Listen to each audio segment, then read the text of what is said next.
Today I'm going to teach you how to disable conversation view in Thunderbird. This is particularly useful if you prefer to see each email individually rather than grouped together in conversation threads, giving you a clearer, more straightforward view of your inbox. First, open your Thunderbird application. Once it launches, you'll see your main email interface with various panes and options available for managing your messages. Now direct your attention to the left side of the screen where you'll find your folder pane. This is where all your email folders are organized. Click on Inbox to access your main incoming messages.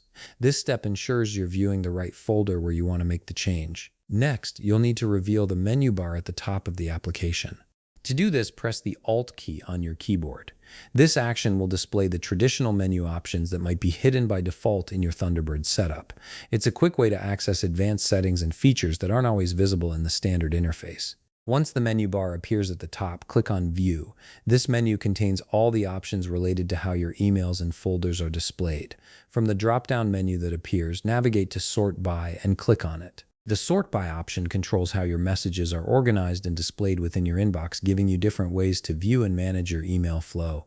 In the Sort By submenu, you'll see several options for organizing your emails. Look for the option labeled Unthreaded and click on it. By selecting Unthreaded, you're telling Thunderbird to display each email as a separate item rather than grouping related messages together in conversation threads.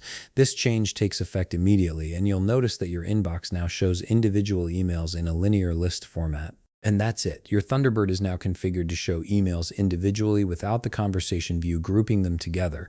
This makes it easier to see each message separately and manage your inbox the way you prefer. If you found this video helpful, please leave a like, subscribe, and see you in the next video.